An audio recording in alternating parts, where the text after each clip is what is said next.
Hola, ¿cómo estás? Espero que te encuentres bien, bastante bien. Ayan chukashanki wala chuku siskayacho. Mi nombre es Rudy y hago videos en quechua.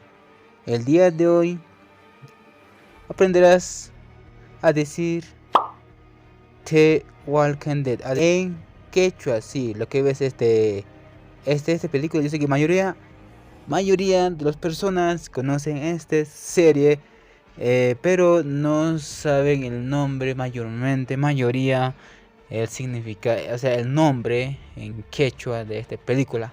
Pero el día de hoy aprenderás a decir en quechua The Walking Dead. ¿Quieres saber cómo? Pues quédate, ya volvemos.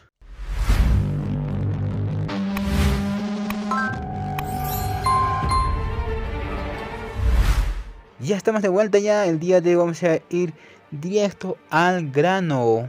The Walking Dead en quechua quiere decir Wañuskakuna Kausharimuinin.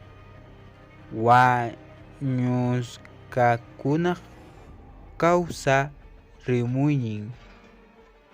Ahí está, amigos, espero que has aprendido algo, por lo menos. Si aprendiste algo, pues comparte este video. Si eres nuevo en este canal YouTube, suscríbete, activa la campanita de notificaciones para que no te pierdas de mis videos de quechua, ya que estamos haciendo muchos videos en quechua para que ustedes puedan aprender algo en este canal de YouTube. Y también nos puedes buscar en Facebook, en TikTok, Kawaii, están por todos lados. Topan anchis, hasta luego.